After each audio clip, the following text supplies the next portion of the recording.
And now, it's time for another Dice Tower review with Tom Vasel.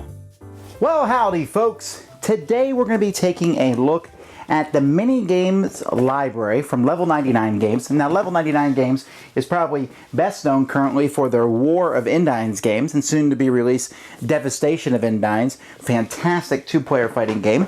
But what the Minigames library is it's 6 games in one. Well, technically, I guess there's 7 games in here since one of the games, each game comes in a small tuck box. One of the games has 2 boxes that you could technically split and play as 2 different games. But there's 6 games. Now, when I first heard about this, I was half excited and half wary. Because in the past, any kind of anthology of games usually means you have a whole bunch of mediocre games thrown together in a box, and maybe one of them is okay or not, and I said I'd rather just have one really good game than a bunch of small mediocre games. Well, actually, to my surprise, that's not how this set is. Now, what I'm going to be doing to review this one is I'm going to be reviewing it in 3 parts. Okay, you say, oh, well, you're going to do 2 and 2 games. Well, actually, no. In this first part of the review, I'm going to be talking about 4 of the games. And these 4 games are mediocre. Or maybe even, okay, maybe some of them are better than mediocre. They're decent games, okay? Okay games. None are horrible, although one might be considered not a game. And we'll talk about those in just a moment. In my next 2 videos, I'm going to talk about 2 games from here, though, that in my opinion are absolutely fantastic. And that's Noir, which is a 2 to 4 players, but it's mostly 2-player deduction game, and Pixel Tactics, which is a 2-player absolutely fun card combat game. Both of these games are tremendous and absolutely amazing, so they each get their own review. But in this video, we'll be taking a look at the other 4, and I'll give you some opinions on each of them. There'll be quick overviews. Here we go.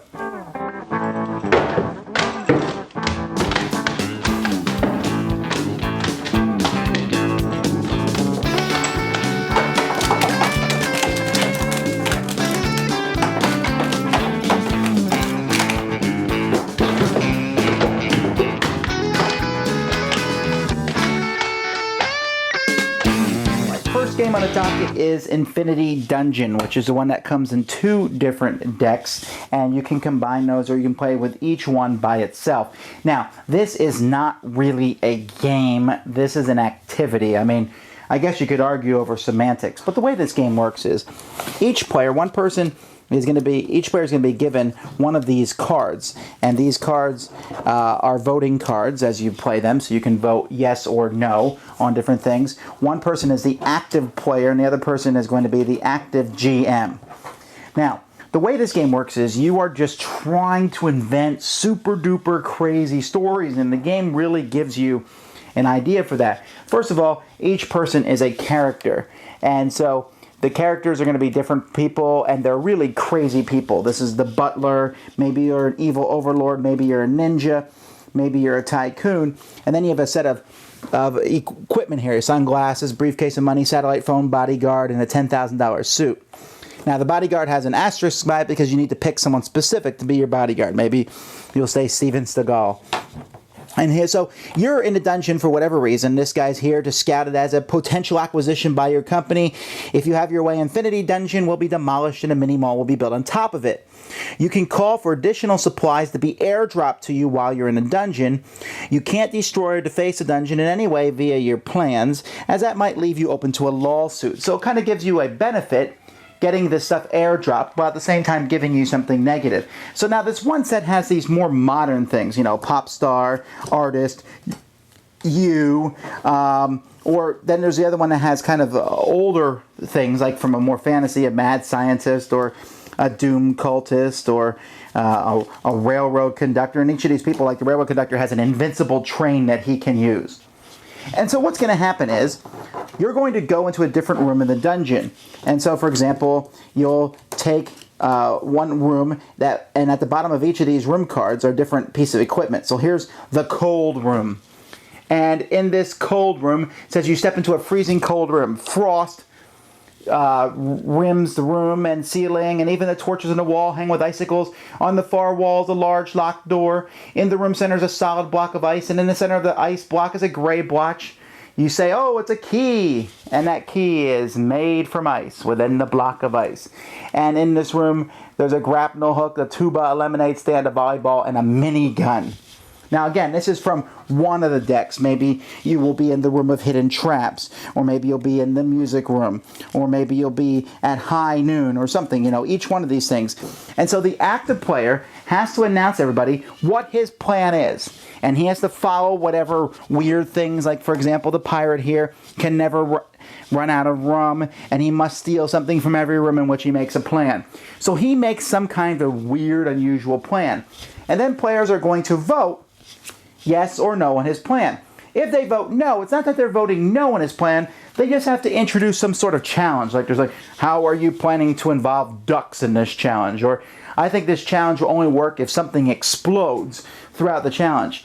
And if the active player can revise his plan to include what that person wants, he will get more points. See, for each person who's involved in the GM here, who will tells you what happens, shows how many points you get. So for example, in a 7-player game, you start with 0 points. For each yes, you get 2 points, and for each extra challenge, you would get 3 points. After you figure out how many points you have, you'll turn over the next card, and as long as you've gotten that many points, you've accomplished your task. And the active GM needs to make up the story as to how you did it.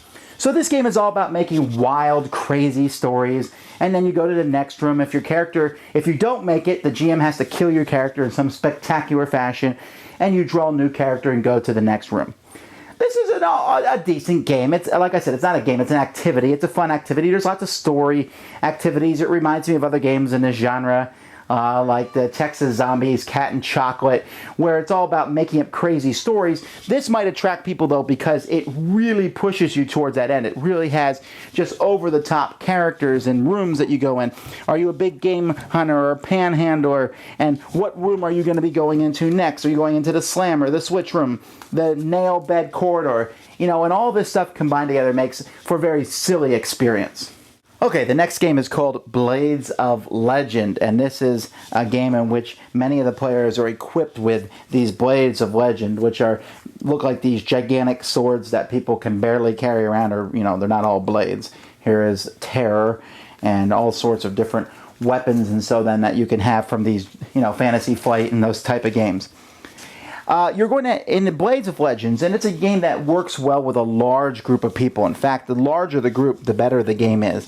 And in this game, you're going to have 2 masters that are facing off against each other, and then these masters are going to have a bunch of people who are working for them, the Blade Masters.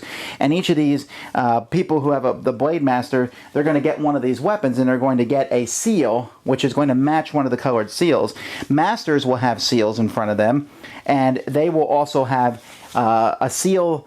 These seals will match the different players in the game. So, it's kind of hard to explain this one without playing, but essentially, let's say a master has 4 seals in front of him. One of these seals, he is kind of 2 of these seals his opponent has. They are kind of like his weak seals. If these 2 seals are destroyed, he wins. The other seals match the people that he has on his team. So maybe the red and yellow. If I have, for example, in front of me, if I have the red seal in front of me, then I'm on this master's team and I'm trying to help him. But at the beginning of the game, I got to be careful because I don't want everyone to know whose team I'm on so that I can hurt the other master better, or maybe convince the other master that I'm on his team. And so as the game goes around, you're doing different things. You're basically trying to break the different seals.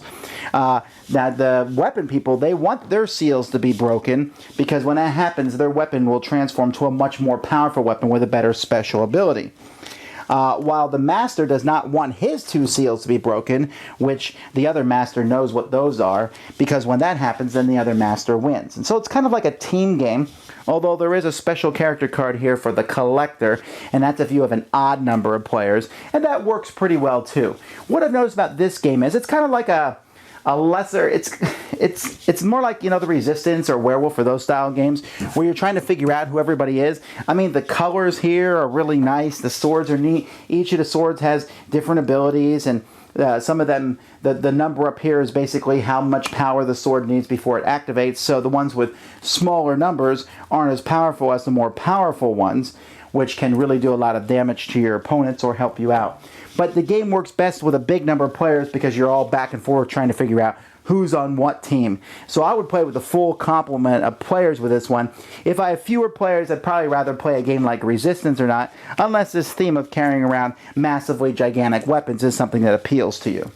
Our next game, Master Plan, each person is a villain of the most evil degree. We have Misfire, Mysterious M, Plutonium Poacher, Monster Nash, and Dr. Badman, in case you were confused if he was a bad guy or not, or Z-Mask. And all these people have a goal to get to the trophy. Over at the other side of the table, you'll start each of these. You have a pawn. The game comes with a bag of pawns to use for this reason. And on your turn, you will first move. Then you will add a card to the board, and then you will draw. There's a whole handful of cards here. When you add these cards, you can basically put them wherever you want. But usually you will put them close to other spots on the board, because when you move, you'll take a card from your hand and measure, and if you are within the short distance of the card from another card, you will be able to go on that card and reveal and see what it says. Oh, it's a trapdoor. Destroy this space. The card is removed from the game, and you have to go back to start and draw more cards.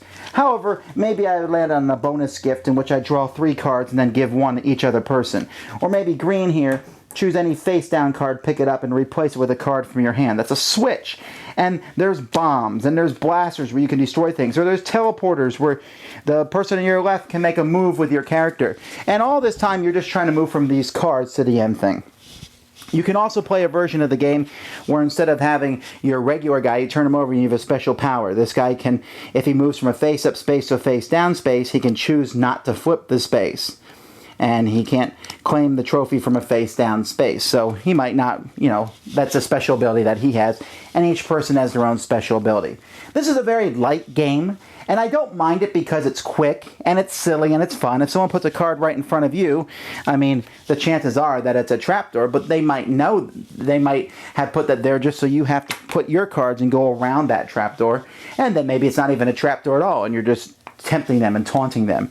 And so as the game progresses, there'll be cards, pawns will be moving around, people will be sent back to go. Like I said, the game can be played very quickly. It's not a game to be taken seriously. The distance between the trophy and the starting players will really determine the length of the game. There's a lot of different things that can happen in this deck. Lasers, blasters, a big red button and stuff. And it's all silly fun. You should play with the special abilities because that kind of gives the game a little bit of variety as you play. But that's Master Plan. It's an inoffensive game. I enjoy it, but I wouldn't go out of my way seeking to play it. But I like it as a very light filler. The final game we'll be talking about in this video is Grimoire Shuffle. And in this game, basically, players are playing almost a Robo-Rally style game in which they have to take their pawns and go across to the other side of the board and then come back and then go back. And each time they go back and forth, they're going to get a trophy, and you play to a certain number of trophies. Players are going to be on a specific team, which are handed out. And at the beginning of the game, each person is going to pick a team leader. Each team will have a team leader, and then those team leaders will pass around as the game progresses. For example, here's the blue leader card, and it will also tell you what to do. And the leader is going to have a hand of Grimoire cards, and they're going to hand one out to their teams and give one to the other person, and then each person's going to follow the other leader, and then each person's going to follow what it says. So for example, wind here, move any player up to 1 space, move yourself up to 8 spaces. While electricity, move any apprentice, not a leader, up to 2 spaces. Switch the position of your current room with one of the rooms adjacent to it. Or trade place with another apprentice who's 5 or fewer spaces away from you. Energy, rotate a room. So there's all sorts of things, and you can see how the rooms here are set up randomly at the beginning of the game. They're 2-sided cards, so you can have all sorts of different rooms and different things, and these rooms will be changing and moving and sliding, and you will be moving and sliding, and like I said, trying to get to one side and back to the other side. If you're playing with more players, you'll build a bigger thing, and there's even special rooms like an overgrown room. Nobody can move through this room, regardless of their special effects. Swamp room, a cold room, the frozen room, etc. So the game, this one is very simple. Again, this is just like the last one. It's not a game that I mind. It's okay. It's fast. It's fun. It's interesting to move around, but there really isn't a lot of control. Okay, you can argue that there's control because you pick the cards you give, but you'll always be, as the game progresses, be getting cards, and you kind of just have to live with those cards. Let me take that back. I guess there's more control than I'm letting on that you feel like, but because of the rooms, you get blocked by other people, and you're limited by the cards you get, you know, it is what it is. It's a very light filler game. It's kind of a game that you can actually like say, hey, we're about to play another game, and so we want to play this one before that one. We'll just play till the other tables finished up, and when they're finished up, whoever has more of these trophies is the winner. And I think that's probably the best way to play this, is kind of set a time limit on it and just play till you're done. It's interesting, and it's neat moving the cards around, and I don't mind playing it, but there are other games in this set that are much better. So, just to reiterate, one more time, Blades of Legend and the Infinity Dungeon, they can handle a lot of players. Infinity Dungeon up to 8, Blades of Legend can go up to 11 players, and both of them work well if you play them party style. Infinity Dungeon is more storytelling than a game. Blades of Legend, not as good as Resistance or Werewolf, but it's a nice variant, I suppose, of that sort of thing. And then Master Plan and Grimoire Shuffle, they can play fewer players, although they can still both play up to 6. So these are, you know, if you have a lot of players, you can play all 4 of these games with that. And they're mostly used, I guess, as harmless, fun fillers. So those are the first 4 games. We'll get to the next 2 in my next videos. Thanks so much for watching the Dice Tower videos. Find more great videos and reviews, as well as our top-rated audio podcast at Dicetower.com. You can also find the latest board game news at Dicetowernews.com. I'm Eric Summerer, and you've been watching The Dice Tower. The Dice Tower is sponsored by Fun Again Games, the world's best game source. Fun Again Games has over 5,000 games available. Check them out at funagain.com. Shut the door.